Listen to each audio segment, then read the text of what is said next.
Okay, I'm now live. Hopefully, malinaw yung sounds.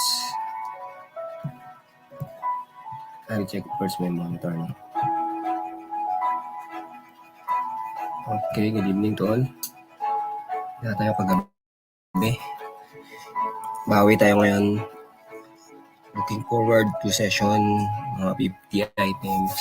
Kasi baka wala ulit tayo bukas. Okay, para hindi tayo magtagal, tingnan natin yung ating pagre-review. Practical problems, part 4, and experiences.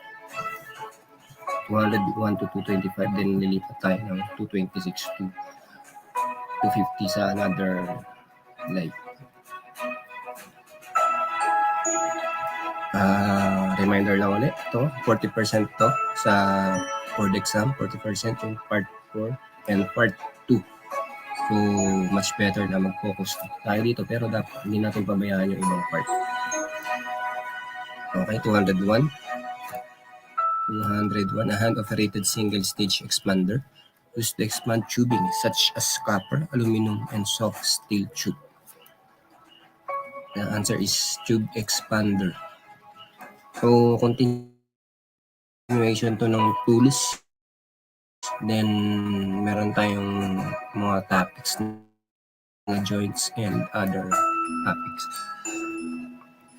Hand-operated single-stage expander used to expand tubing such as copper, aluminum, and soft steel tube.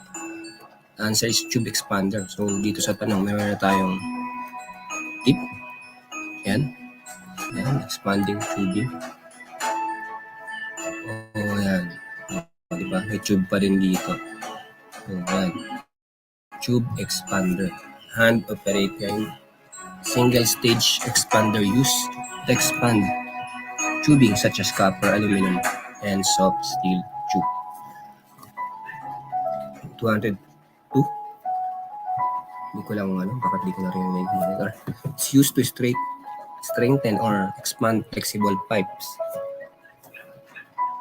especially lead pipe or lead pipe. Answer is bending iron.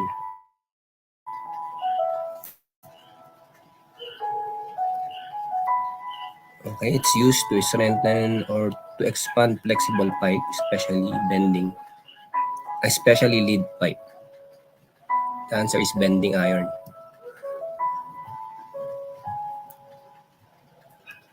Yan, 103. Slip resistant grips and grips cable with the flick of the wrist.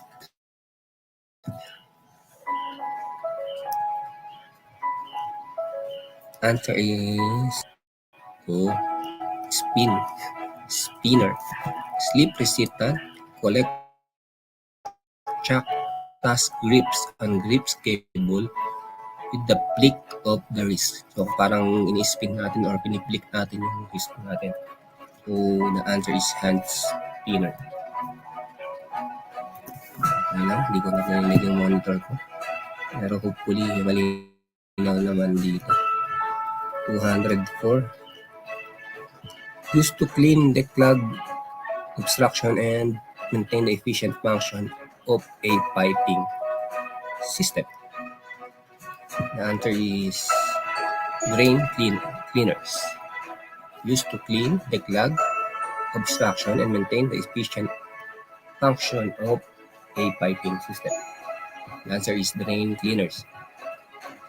Tingnan natin maya panawawala.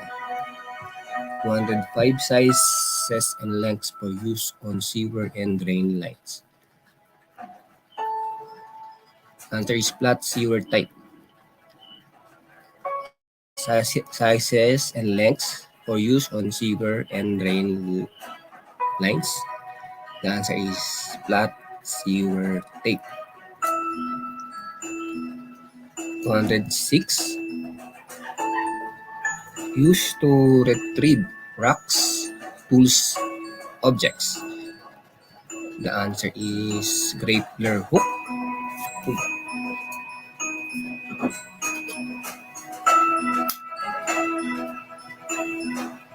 Excuse me lang.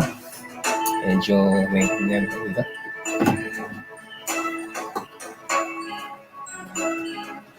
Used to retrieve rocks, tools, and object. The answer is Glade Book. Wait lang po, wait lang. 107. It extends your reach for 6 inches for even the deepest traps. Answer is grappler hook again. Oh, grappler hook. And extends your reach for 6 inches for even the deepest of the traps. Answer is grappler hook. 208. It's used when vigorous action is required for cleaning scale in pipes and boiler tubes.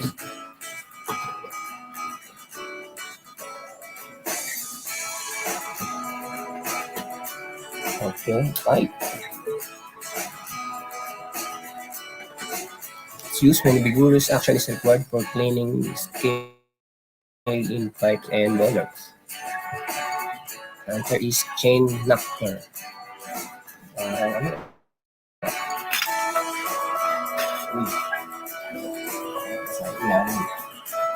Sorry for online.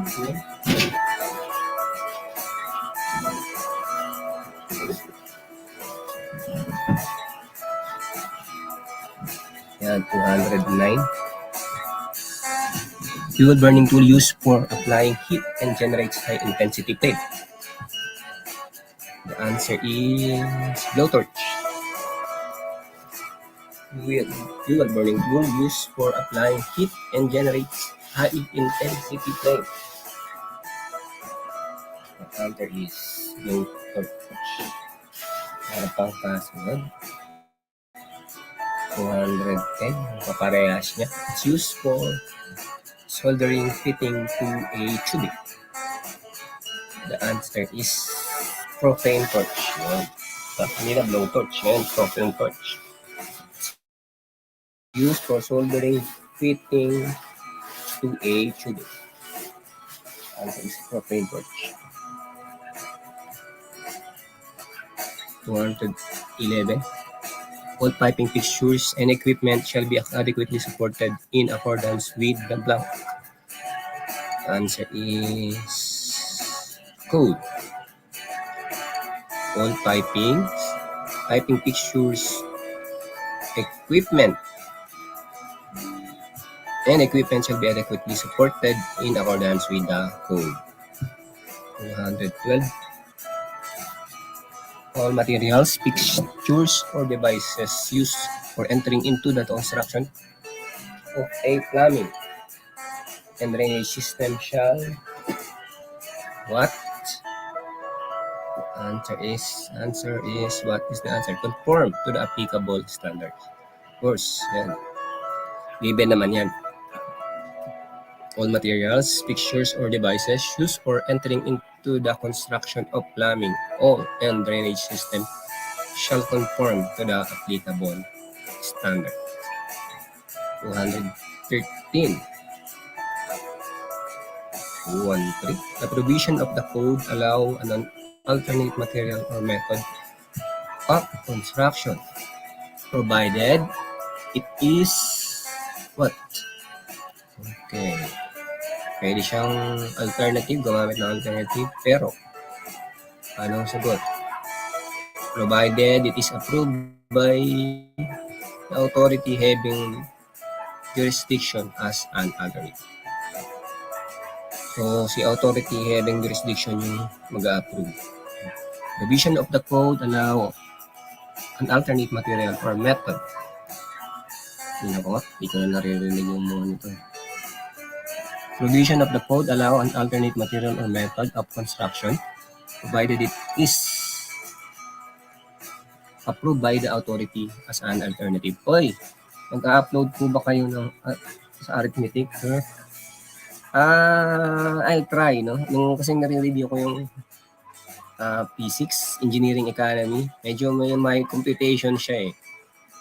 Then, pwede naman yung sa mga elements. It's better din kasi tumutok doon dahil marami yung maraming arithmetic. Hopefully, no? Nung nag-review ako, sige, tatry ko. Engineering Economy saka yung P6. Puro by next week. Sample tayo ng Engineering Economy. Ano lang yun eh. Annuity, deferred annuity, simple interest, compound interest. Pare-parehas siya eh.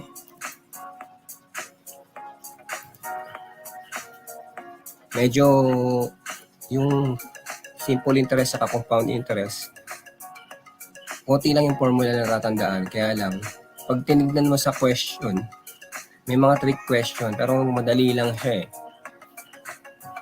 No, wait na lang tayo. By your request. I'll try, no?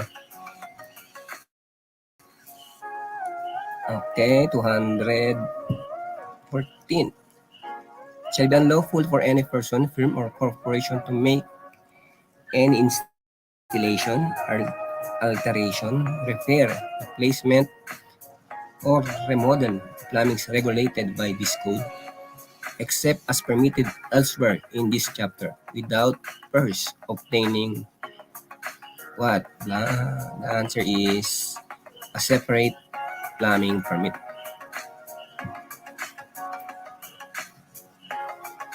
Yan. So, kailangan may plumbing permit.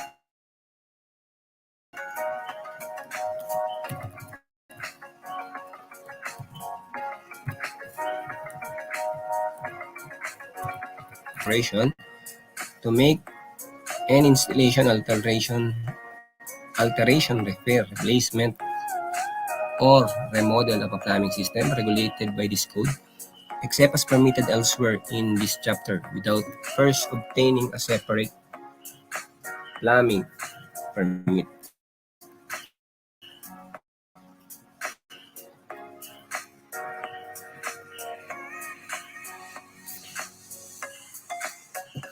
(215) For works being done contrary to the provision of this code, the authority having jurisdiction shall be permitted to order the blank by notice in writing served on person engaged in doing or causing such work to be done. The answer is work stoppage. Work stop or work stoppage.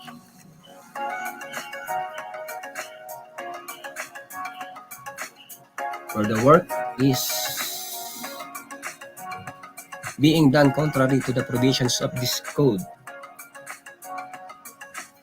the authority having jurisdiction shall be permitted to order the work stop by notice in writing served on person engaged in doing or causing such work to be done.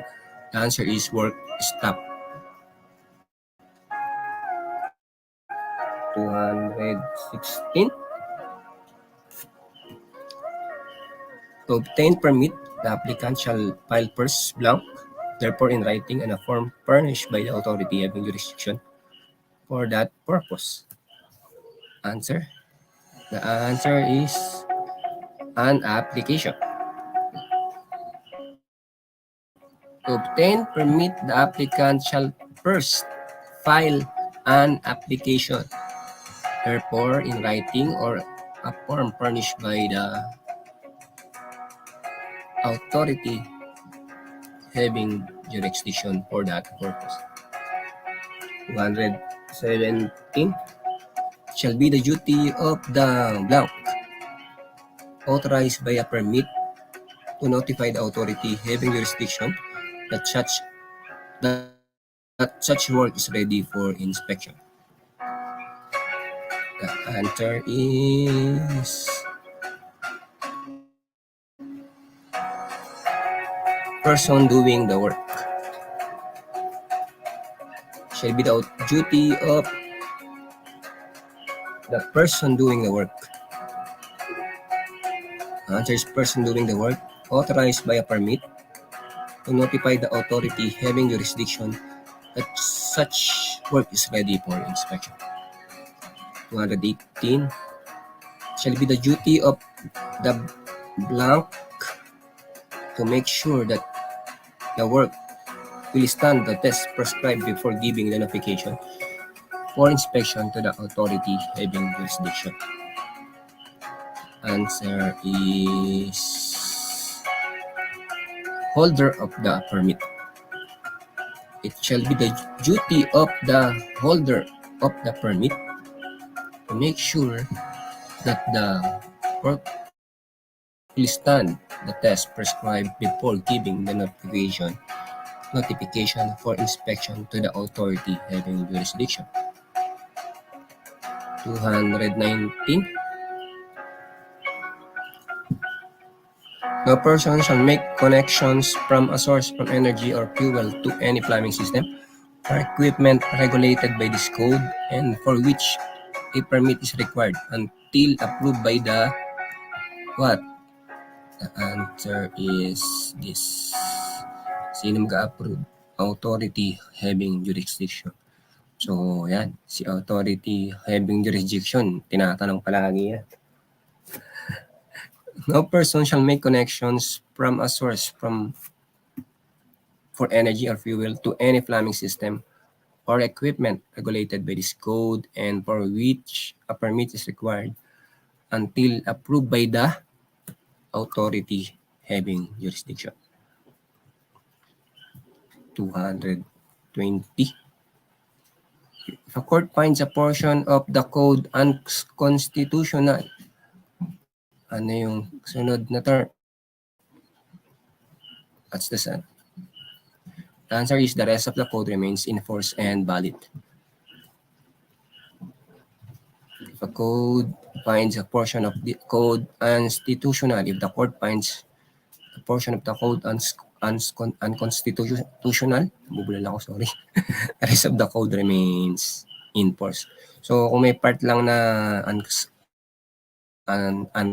unconstitutional or hindi siya valid, yan. Yung other part ng code, in force pa rin yun. So, yung hindi lang, yung portion lang na unconstitutional yung hindi muna i-apply or cease muna yung application niya. 221. Temporary connection of the plumbing equipment to the source of energy or fuel for the purpose of testing. Answer is shall be permitted to be authorized by the authority having jurisdiction. Medyo tricky yung question na to, no? Haba ng fill in the blanks. Temporary connection of the plumbing equipment to the source of the energy or fuel for the purpose of testing shall be permitted to be authorized by the authority having jurisdiction.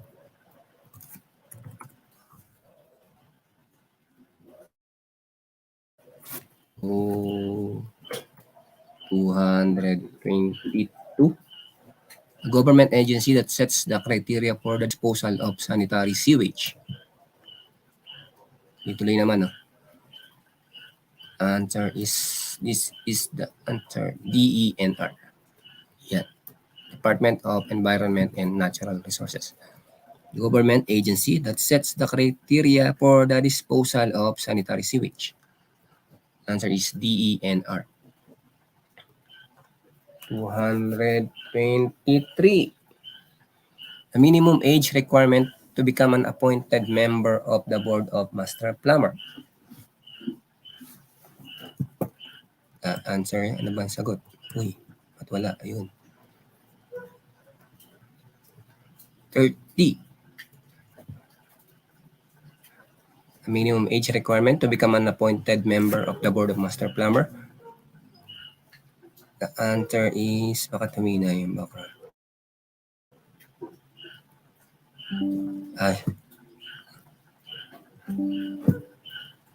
The answer is 30, no? The minimum age requirement to become an appointed member of the Board of Master Plumber. is 30. 224.